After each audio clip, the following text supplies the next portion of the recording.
Hello everyone and welcome back to the Hardcount Heroes Fantasy Show. I'm your host Jarrett, and this week at the Hardcount Heroes podcast we're a little short-staffed without Bryce and Dalton. They're currently on a trip in Las Vegas, and we're also without Dyson. He's a little busy right now, but we got Nick and Cameron with us, so we're going to roll right into things here in a bit. We had a very unexpected week 8, I'd say, in the Fantasy League, but before we get into that, we just had a new show premiere called Primetime Rundown, where it covers Thursday, Sunday, and Monday Night Football, and we give our picks for each game. If you have a little bit of open time, go check that out right now on the YouTube channel. So with that being said, let's roll right into the games. So the first one I want to talk about, guys, is Watson's Massage Parlor versus Double Gulp Cup. Nick, we already have you here. Nick, you fell in this one 147.14 to 133.02. How do you feel after getting your first loss this year? Man, I'm actually pretty. I don't feel that bad. I mean, it is Bryce. You know, I gotta give it to him. He's been doing really good.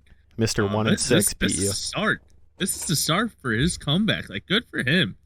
Like, he beat like a undefeated team. So, like, I give kudos to him. Now, if it was Cameron, then yeah, no, I'd be pissed off. Shots already. Bryce, you know what, Nick? Bryce, you know what, Nick? When you fucking lose tonight, I do. When you lose this week, I don't want to hear you bitching. We'll get there.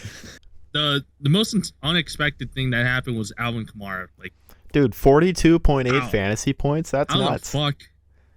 3 touchdowns. Like, if Alvin Kamara didn't put up that turn many, into Jesus Christ, easily won. Yeah. I mean, that was nuts. So then also Kyler Murray had a good game with 26. But Alvin Kamara was really the story for Bryce. He also had Tyler Bass put up 10 points. And then he also had Aaron Jones put up 19, so a solid game for him, even though they lost to Buffalo. Good team. My team went.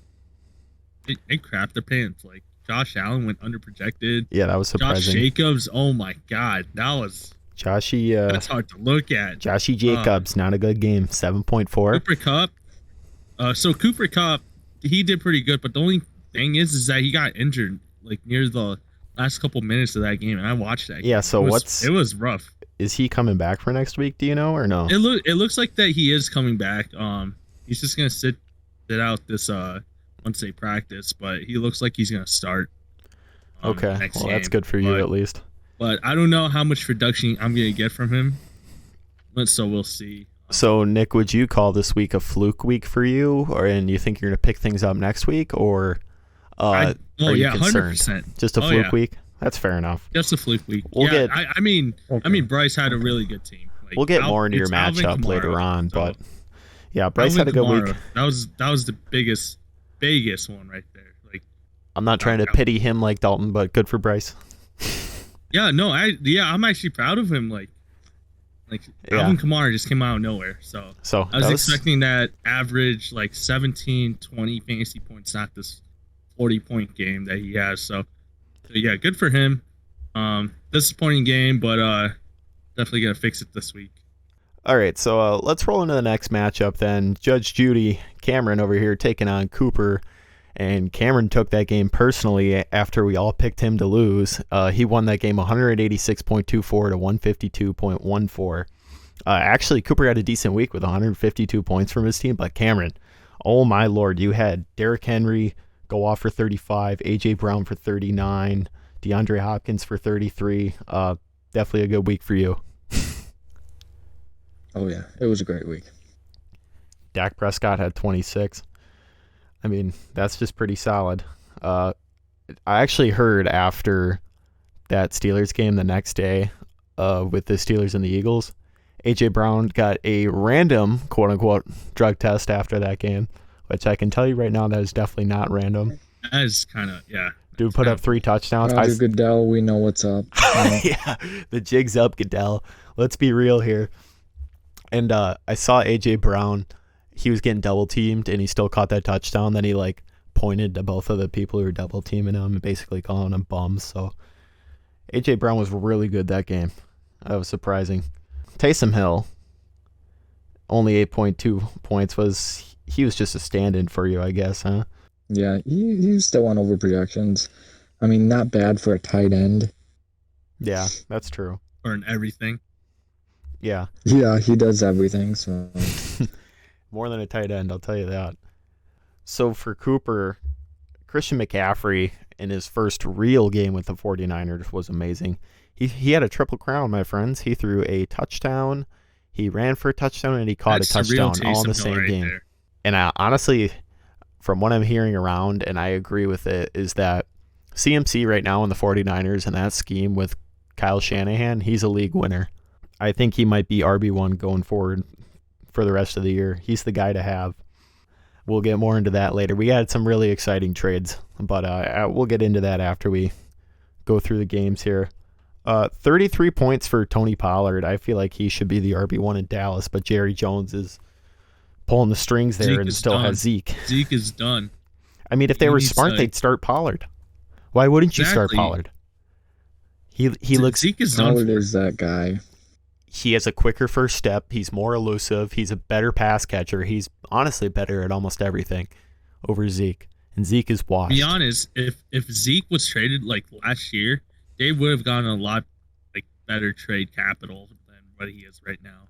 Jerry's got Zeke starting right now just because of jersey sales. It's jersey sales. Come on, everyone knows Ezekiel Elliott. Exactly. I guarantee you there's more people. It's just a waste of money at this point. There's more people who know who Ezekiel Elliott is who don't watch football than people know about Tony Pollard. And it's a shame because Tony Pollard's a better back. So Devontae Adams, following the bad trend of the Raiders where they got shut out by the Saints, he only had 1.2 for Cooper, so that was a little depressing. And then Jerry Jeudy, kind of like a Raider-esque thing to do. Oh, go figure. Jerry Jeudy, standout game for Denver, 18 points. So let's roll into the next matchup here. We had myself, Dak to the Future, taking on 50 Shades of Trey. I ended up losing this game, 133.52 to 150.78. And I'm going to tell you guys right now, if you were in my position, I don't think you would have done anything different, and you would have still got the same results. So, yeah, I had a lot of players on Thursday night. Lamar Jackson was only a little bit under projections. Chris Godwin under projections. Literally, my whole team was under projections. Not by a large margin. Literally, the only person that carried your team was ETN. Yeah, ETN was good for me. That's just because they traded away their running. James Robinson. Yeah, Mark Andrews got hurt in that Thursday night game with his shoulder, so he only had 6.3. That was pretty disappointing for me. And Travis Etienne was my only bright spot. He had 25. I mean, I've been saying it so far. I've been praising it. It's Etienne season. He's the guy. Etienne is not the whole team, though. That's the thing. He's locked in as my RB1 right now. I got to tell you that. I mean, I think he's going to be good for the rest of the year. And honestly, to remind people, this is a keeper league, so he might be my keeper going into next year. Just based off of the draft value I got him at last year. And how it works in our league is whatever pick they got drafted at last year is what pick you forfeit. I think I got him 7th round, so then I would have my 7th round forfeited, but I would still keep one of my higher up picks. So that's probably the strategy to go with for a keeper. That's a whole different tangent, but Chris Olave only had 10 points for me. And I want to talk about how T. Higgins and the Bengals absolutely sold this game for me. Terrible. They got rioted by the Browns. Jacoby Brissett tore him up, and Joe Burrow didn't do anything without Jamar Chase. I came into Monday Night Football. Dalton had Amari Cooper. I had T. Higgins. I was down by 8. Now, are the odds in my favor in that situation? Not necessarily, but it's doable. I felt like T. Higgins was going to step up. He was going to have a good game just because Jamar Chase being gone, and the Bengals O-line sold, T. Higgins sold, the Bengals defense sold because Amari Cooper had 25. It was a nightmare. It really was. Speaking of nightmares, the new nightmare, Kirk Cousins, went off for 23 points against me. He had a touchdown, a rushing touchdown, 2 passing touchdowns.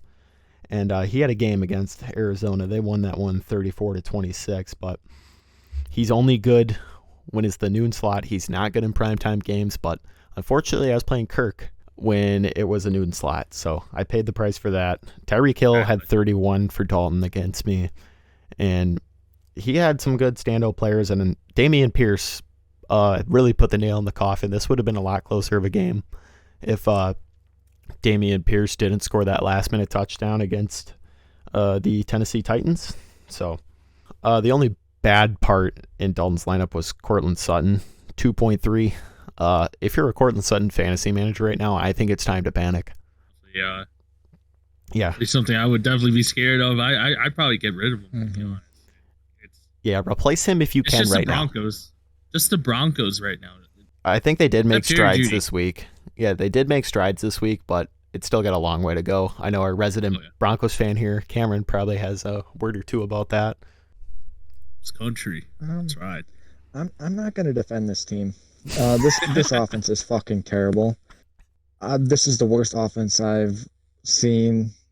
What's wrong with Dangerous football? I think Russ is good. With Mr. Unlimited. He's got to get used to the scheme. Mr. Unlimited. Okay. Mr. Unlimited is good. All right, Nick, you're a Seahawks fan, and you got Geno now, so shut the hell up. Geno Smith. Right? Have you seen last year's Seahawks team? We had Russell Wilson, and he fucking blows. And now we have Geno Smith, and you're telling me we're doing better with Geno Smith than Russell Wilson? You are. Russell Wilson is going downhill. This is the end for him. This is not the end for him. You're hoping this is the end for him as a Seahawks fan. No, this is because I am a Seahawks fan. Because last year we had Russell Wilson. Russell Wilson is going downhill. He is not going to be the same way he was going to be in 2013.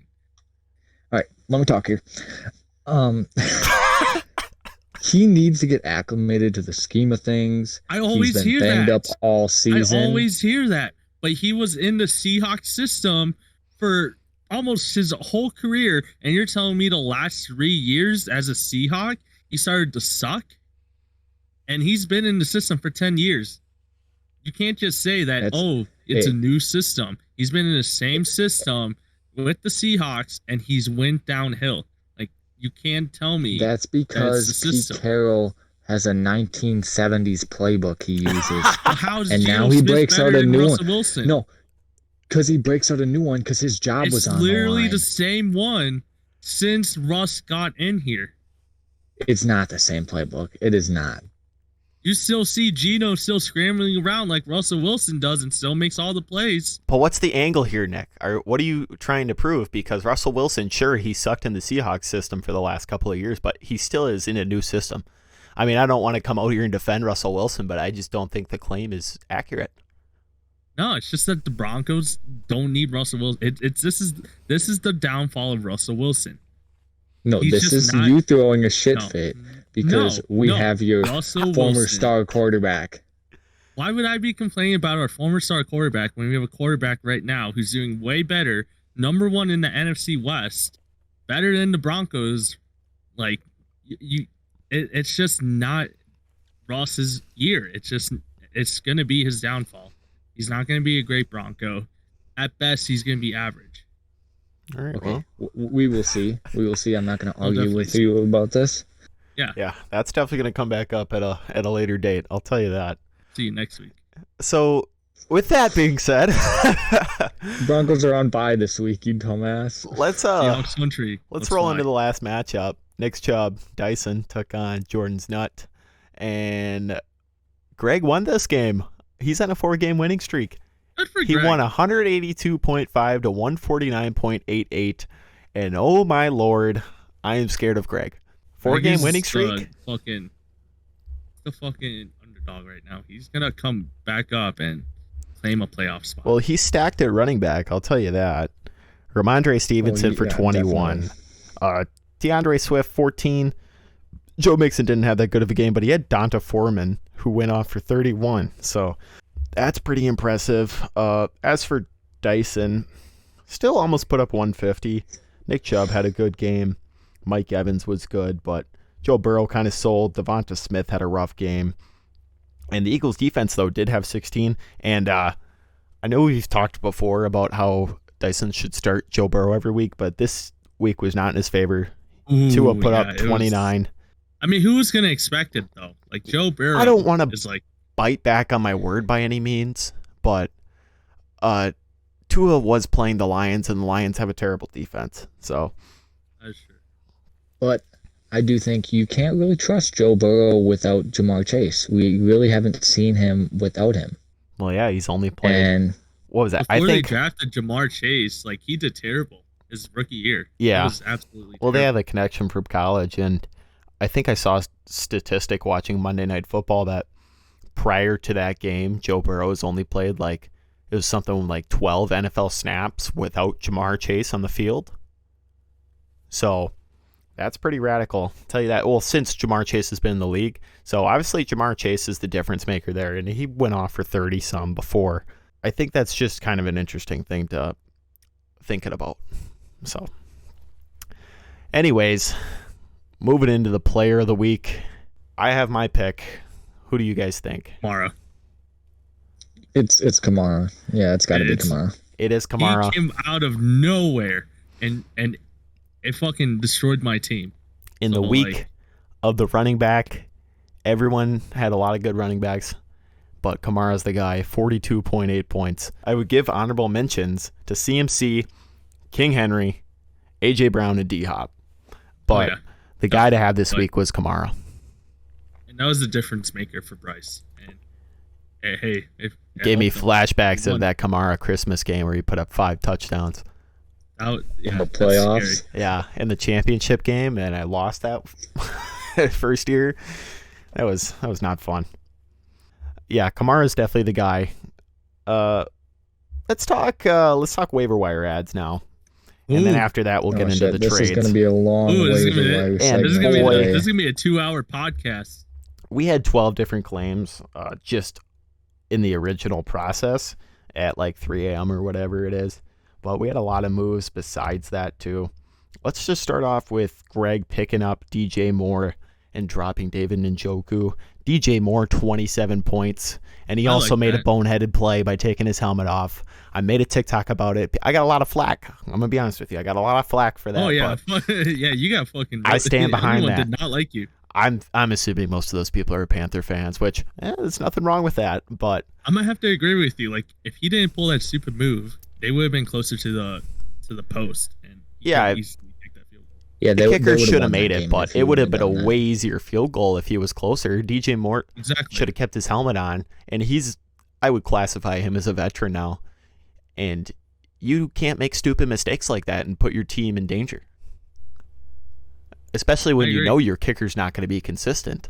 You want to give him the best opportunity you can, and you score the touchdown. I understand there's a lot of emotion, but you got to be aware of the situation around you. It ain't over till it's over. Exactly, and that was just to tie the game, and then obviously the kicker missed a field goal that went to overtime, and I believe he missed another one. I didn't watch the end of that game because it wasn't in my market, but... What happened was... He he ended up missing another kick, but it was because A.J. Brown dropped a pass. Or not A.J. Brown. DJ Moore dropped a pass. Oh, go the play figure. before, and it would have been a closer field goal. So, inevitably, he fucked the game for the Panthers. Yeah. Even when DJ Moore makes a good play, he still finds a way to be a liability. Yep. But I also had a claim in on him. So did Dalton, but we didn't get him. Obviously, Greg got him, so that's a good piece for his team if he can keep on his 27-point roll that he's just on. Besides that, Cooper picked up A.J. Dillon again and dropped Melvin Gordon. A.J. Dillon didn't really do much against the Bills. I'm going to be real with you guys.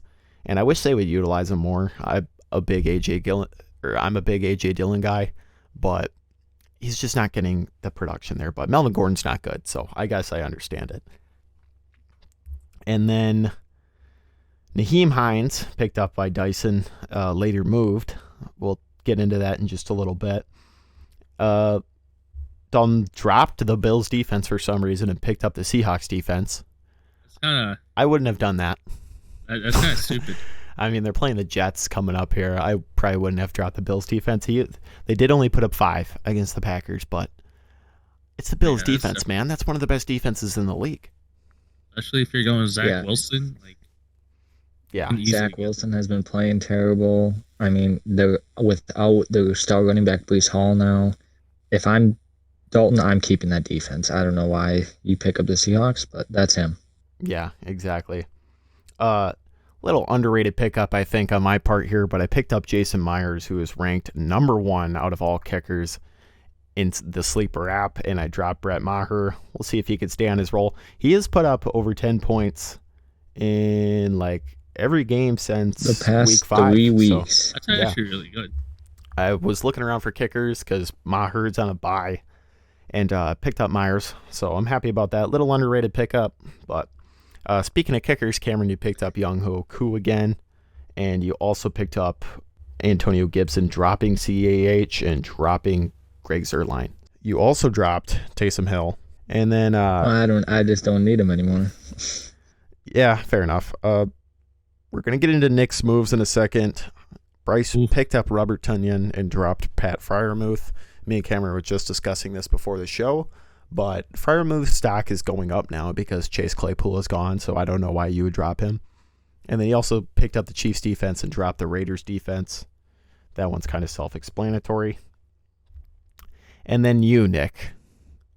You lose one game and you have to swap your whole bench out. Yeah, pretty much. I will run you down Not the moves only your Nick whole made bench. here. He added, Nick, this like week, he dropped Tyler Higbee, Michael Carter, James Robinson, Josh Reynolds, and the Titans D. And he picked up the Vikings D, Rondale Moore, Romeo Doubs, Curtis Samuel, and Jamal Williams. And that's not even the trades he made. What was the necessary move for picking up all those people? I'm going to be 100% honest with you. I have no idea. The guy who is 7-1 right now says he has no idea what he's doing. I just had a lot of people questionable on my bench. I had Josh Reynolds. He wasn't really doing much. Tyler Higbee. I didn't really need a tight end. I have Zach Ertz. Okay, but Nick, you say that. I want you to go on your Sleeper app and go look at Greg's bench right now. And did he drop his whole bench? I don't think so. Yeah, but you never know. Well, you never know if the people in your bench that you already have are going to perform. So I just don't get the motive. I like doing a rotation sometimes. Sometimes I'm like, okay. Maybe I should. Not to mention, too, start players last minute. You picked up 2 defenses. You also picked up the Bengals defense. And now you dropped them. That's why I didn't have that in the post. But it kind of fucked me over. So the reason for that is that because I didn't know if anyone else was going to pick up the Vikings defense. So I picked up 2 defenses just to make sure. So yeah, and you got both of them. And I had claims in for both the Vikings and the Bengals, and I came away empty-handed. Yeah, I dropped the Bengals. Yeah, we're going to find a workaround for that myself, but that's a later date issue. So, Nick, my biggest question is, okay, I see dropping Michael Carter, but why drop James Robinson? It's just James Robinson. He's a lead back, though. He's going to be a lead back on the Jets team. I don't see why you drop him. Well, we'll talk about the trade soon, because why would I start someone like him when I have some of the better players that are coming? Oh, okay. Yep. We'll get to that. Yeah, we'll get to that. With that being said, I think we are going to roll right into the trades right now. So the first one that we had to go down, Devonta Smith was traded to Double Gulp Cup in exchange for Terry McLaurin and a 9th round pick. So Dyson gets that. You get Devonta Smith, Nick. And I'm going to be honest with you, Nick. I like that move. I feel like Devonta Smith is going to have a big game against the Texans. Me and Dyson were actually talking about this. We both said that it was a really good trade for each other. But yeah, I think Devonta is going to go off this week. Yeah, and I covered the same thing in Primetime Rundown. I actually picked Devonta Smith to be my player of the week. Kind of a dark horse pick, but I feel like A.J. Brown's going to get a lot more attention this week, and they're going to double cover him. He's still going to get targets. He still will probably have a decent game, but I feel like that's going to leave a lot of targets for Devonta Smith. So I feel like he's going to come back and kind of have a breakout game against the Texans. Yep. And Terry McLaurin going to Dyson, I mean, I feel indifferent about it. It's not a bad move. Yeah, it's not a bad move by any means. He's an average player. He meets the minimum. He meets the average. Meets his projection. Yeah, overall, I'd say it's a pretty fair trade. Yeah, it was a pretty good trade. I like that trade. So then you proceeded to make a bunch of drops after that, and I'm doing this in chronological order of time. So then the next trade that went down, and Nick, you probably made the biggest trade this year yet by acquiring Christian McCaffrey from Big Ben Sexton, and you gave up Miles Sanders, a 2023 first-round pick, and a 2023 eighth-round pick. So, Nick, I love the move, I will say, but you better win the fantasy championship this year because you're going to have a rough draft next year. Oh, yeah. It's going to be fucking you're rough taking the Rams strategy of fuck them draft picks. Literally, you're trading away. I know you don't have a first rounder now. You don't have an eighth rounder. You don't have a ninth rounder. I swear you gave up a 10th. I'm gonna have a terrible team next year. I'm gonna be the loser. Is that something you're okay with? Oh yeah. If I win this year, then it's just. So how are you gonna feel if you don't win? I'm gonna fucking cry. Because then you're fucked for the year to come.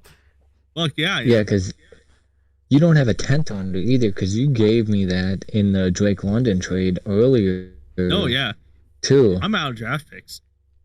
I think I have like. Bro, your team's gonna suck next year. You're gonna have a bunch of waiver wire bums on your team next year. You're gonna have your keeper and literally a bunch of bums after that.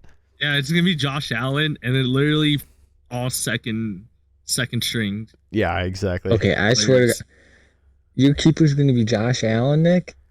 Why wouldn't your keeper be Christian McCaffrey? Well, Christian McCaffrey was first rounder. And it's really up to Nick if he wants to forfeit his first rounder, but then he would have to.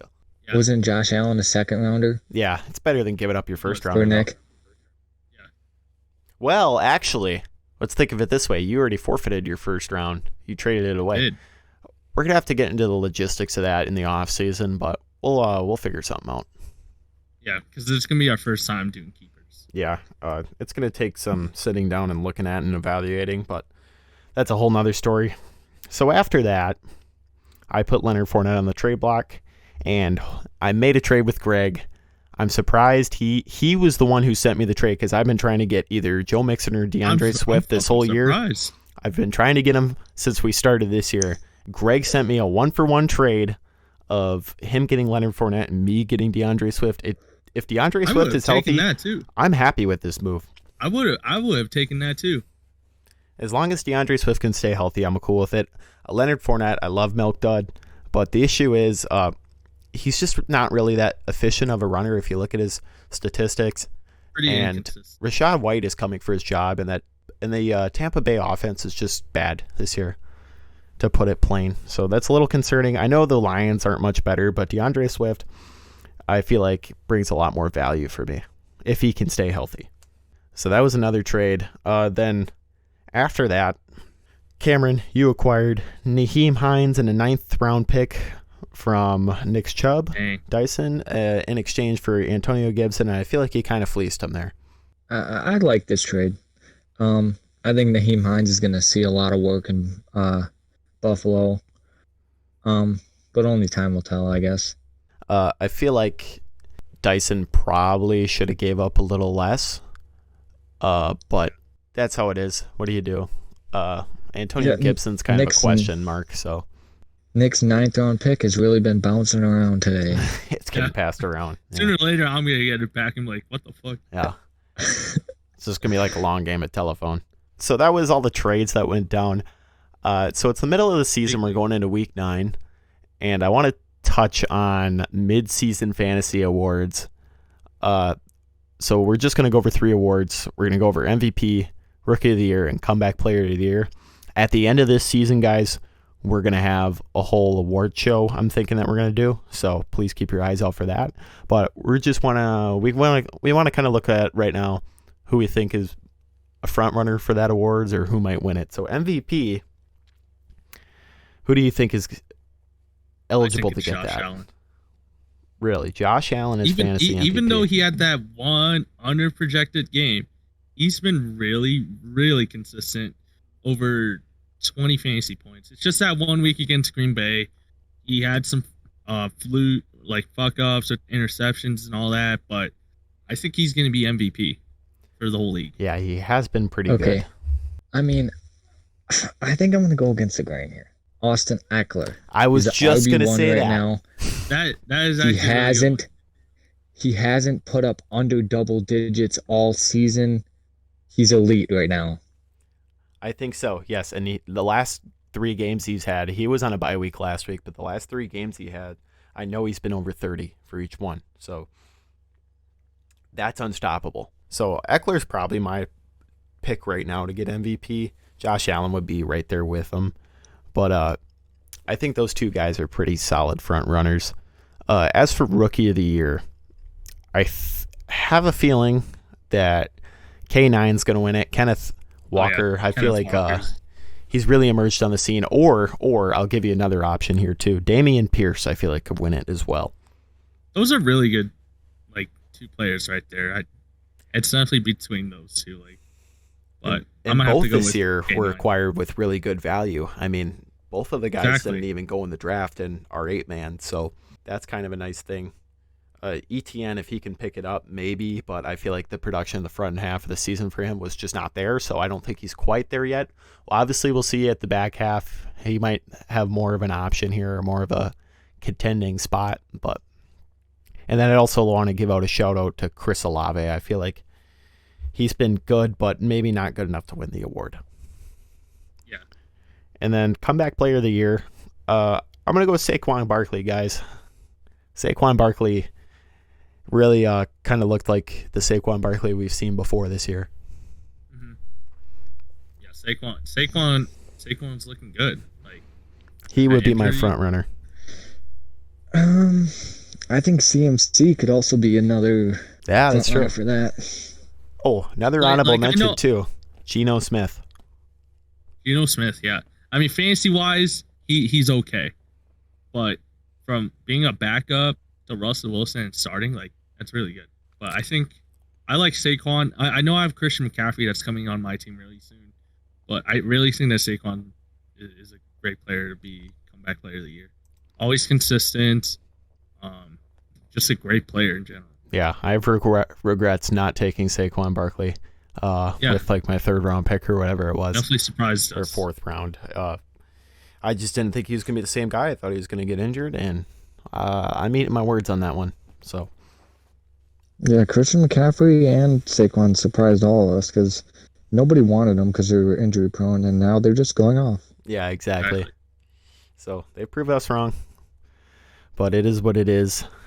So that's only the 3 awards we have in mind right now. Obviously, when we do the award show, we'll have something a little more put together. We just wanted to kind of touch base on that. So going into week 9, we have some very interesting matchups. The whole league, honestly, right now is pretty wide open. And Nick is in first place with a record of 7-1. Dyson is in second with a record of 5-3. 3 people who are tied at 4-4. And then you have Cameron and Dalton tied at 3-5. And then you have Bryce at the bottom at 2-6. So honestly, guys, it's pretty wide open. This is going to be a big week. It is definitely a scary week for you guys. We'll start talking the matchups here. First one I want to start off with, since we got both of you guys here. Well, no, know what? Actually, let's save that one for the end. It's going to get fired. Let's save that one for the end. Oh, fuck yeah, it is. Okay, so the first one I want to start off with then is 50 Shades of Trey versus Jordan's Nut. Greg is on a roll. He's won 4 games in a row. And honestly, guys, this is my game of the week right here. Just because Greg is on a roll. Dalton is not doing too bad. He's at 3-5. He's 7th right now in the league. But it's pretty close. And honestly, in this game, I think it's hard to bet against Greg again. I picked him last week. I was right. I'm going to go with him again to beat Dalton. I like Kirk Cousins' matchup, but honestly, everything else looks pretty rough for Dalton. Who do you think is going to win this game, Nick? It's going to be Greg. Come on. He's comeback team of the year. I already got it right here. I'm already calling it. He has a great team. He has Jalen Hurts playing Houston. That's a great matchup. The win streak is going to keep rolling. So he's going to go 5-4. I'm proud of him. I don't know what he's doing. I don't know what the fuck he took as a pill. I don't fucking know. But he's going off. So I'm going to have to go with Greg on this one. Cameron, who do you think? Yeah, I got to pick Greg. You got Jalen Hurts versus Houston, that's a great matchup. He's going to fucking tear it up. He's going to put up 45 points. I'm calling it. Wow. I don't know about that. I think Miles Sanders might run all over him. We saw what Derrick Henry did last week. Yeah, we'll see what happens. And I like Greg. His defenses are elite. They're always putting up points. He's got Patriots defense versus the Colts this week. Ooh. I like that matchup. All right, so clean sweep there for Greg. We'll see if we're right. The next matchup I want to talk about is Watson's Massage Parlor versus Big Ben Sexton. So Bryce coming in on a 2-game win streak after being 0-6, taking on Cooper, who's on a 2-game losing streak. And Bryce actually has some pretty favorable matchups here, I will say. And I like his lineup. Yeah, it's actually pretty solid. They both have fairly favorable matchups, so I'd say. Yes, Cooper actually looks pretty good in this one, too. Justin Herbert versus Atlanta, I feel like is a great game for him. And then Devontae Adams versus Jacksonville should also be nice. But, unfortunately, I think I'm going to have to pivot back to Bryce here and keep the momentum rolling for him as well. I think he's going to go to 3 wins in the year. I like Tunyon versus Detroit. I like Aaron Jones versus Detroit. I like Alvin Kamara versus Baltimore. There's just a lot of stuff I like about his lineup here. I think he might be turning over a new leaf and kind of building off that momentum. So I'm going to go with Bryce. I'm going to have to go with Bryce, too. Like you said, Aaron Jones, Alvin Kamara, Robert Tunyon. Like, great players in general. And there might be some questioning about Jonathan Taylor. We'll kind of see. We kind of have to monitor that. But he's got some good players on his bench. Well, I feel like Jonathan Taylor is a must-start every week, even if he's playing bad. Exactly. He's your first-round draft pick. I feel like you have to start him. There's no. I'm gonna have to go with Bryce. He's rolling. I'm glad he's finally getting that chance to get back up there. So exactly. Cameron, who do you think? Well, I want to pick Cooper really bad, but there's just holes in this team. And I was talking to Jarrett about this last week. I mean, A.J. Dillon just not getting the touches right now. And Bryce has got Aaron Jones. That's not looking good for him. Cooper then. And Brian Robinson last week, 2 fantasy points. I don't like that one bit. That's terrible. He needs to find a better back. Yeah, definitely. Yeah, I'm going to have to go with Bryce here. There you go. Hopefully Bryce doesn't let us down. So let's talk my matchup next. Dak to the future. I'm coming in at 4-4 on a 2-game losing streak, taking on Nick Chubb, who is at 5-3, but he's on a 1-game losing streak. A lot of the matchups on Dyson's side don't look super favorable, and I'm feeling somewhat confident about this. Honestly, I was panicking a little bit before after losing 2 in a row and my lineup's not performing, but I feel like this is the week to kind of turn over a new leaf, and DeAndre Swift has kind of revitalized my hope in this team. I love my Packers, but their run defense is ass, so if DeAndre Swift plays, I expect a decent game from him.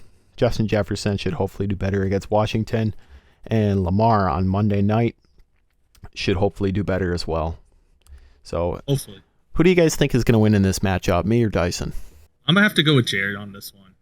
Not a big fan of Joe Burrow right now. If he doesn't have Jamar Chase, he ain't going to do good. He just has a lot of questionable players out right now. I'm going to have to go with Jarrett. I like the Jason Myers pickup. Great kicker. I like the ETN matchup. Las Vegas, terrible defense. But yeah, I think this is going to go to Jarrett. Definitely close, but this is definitely a Jarrett win. All right, well, I know how we were talking about Joe Burrow earlier, but he's playing Carolina this week. That's a quite favorable matchup, I think. Their defense isn't necessarily bad, but I like Austin Eckler this week versus Atlanta. Don't worry, Cameron. My feelings won't be hurt if you don't pick me. No, I gotta pick you, Jarrett. All right, well, you got too many favorable matchups on your side. I feel like my rebound week is this week, and if not, I'm going to be very upset. It's going to be very disappointing if you do lose. Yeah, I'm not going to have the same energy I think for the next show. you'll be in contentions of wearing that cow costume. I know. It's a big week for me. I'm middle of the road right now. I'm at 500, and this is kind of a tone setter for me. If I can come in and beat Dyson, who has a better record, it puts me up in that upper echelon. But if not, then I'm kind of down in the dumps with everyone else. You might have to go to panic mode like I did today. I was almost in panic mode by last week when I lost 2 in a row. My whole team went under projections. But I feel a little bit better coming into this week. DeAndre Swift has rejoiced me. I feel more confident. And I feel like a win is inbound for me. So we'll have to see about that one. So now we're going to get into the real spicy matchup of Judge Judy taking on Double Gulp Cup. Shit. Nick, you come in at 7-1. Cameron comes in at 3-5. Allen with the Jets. He's going to fucking destroy the Jets. He's going to put up 45 points. Calling it right now. Okay, you can say that. I got Patrick Mahomes and Travis Kelce. I can't say that. I got 3 players that all went over 30 points last week. You got the wide receiver 2s of them. This is your downfall. I beat you once. I can beat you again. Okay, Nick. I'm sure that's what Cooper was thinking last week too. Hey, no, I got this one in the bag. I have a Josh Allen going against the New York Jets defense. I have Josh Jacobs going against the Jaguars. I have a unstoppable K9, Cooper Kupp. Well, we'll kind of see what kind of happens with him. Devontae Smith, that was a good trade by me. He's going to go off against the Texans. When I have fucking AJ Brown. When I have AJ Brown. Okay. AJ Brown is going to get double teamed against the Texans. If he's going to put up that many points last week, he's going to get double teamed. I'm telling you right now, Devontae Smith will get all the balls. Hey, all right. Yeah, he's going to get all the balls. All right. What about fucking Romeo Doubs, Nick? What the fuck is this? Romeo Doubs did have 16 against Buffalo. In Dobbs, I trust, and he's playing a Detroit's defense. I have hope in him. Detroit's defense isn't necessarily bad. They aren't great, but they're not bad. Exactly. They're not great. There's a reason why they're a low standing. I don't know. Pretty intense matchup. If I'm predicting me. Not because I'm biased, because it's just Cameron. Well, you're not predicting because it's your matchup, so. It's also Cameron. Come on. I'm going to win. Wow. I don't care if he puts up the most fantasy points. I don't like Rondale Moore this week either.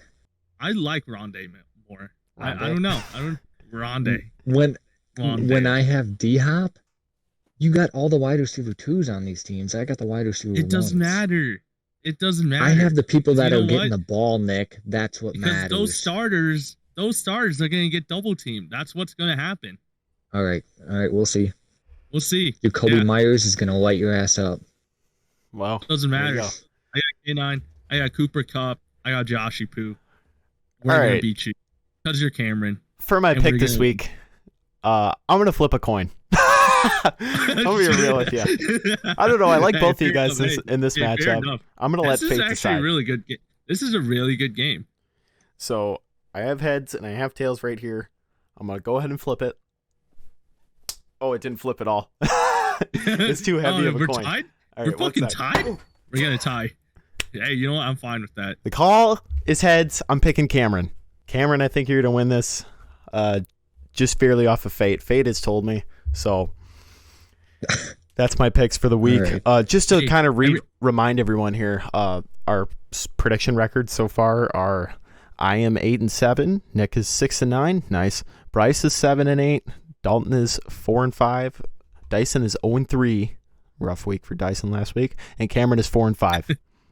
So our picks have not been great so far. So let's hope to rebound this week. That's what I'm feeling. Hopefully not. I hope your pick is wrong.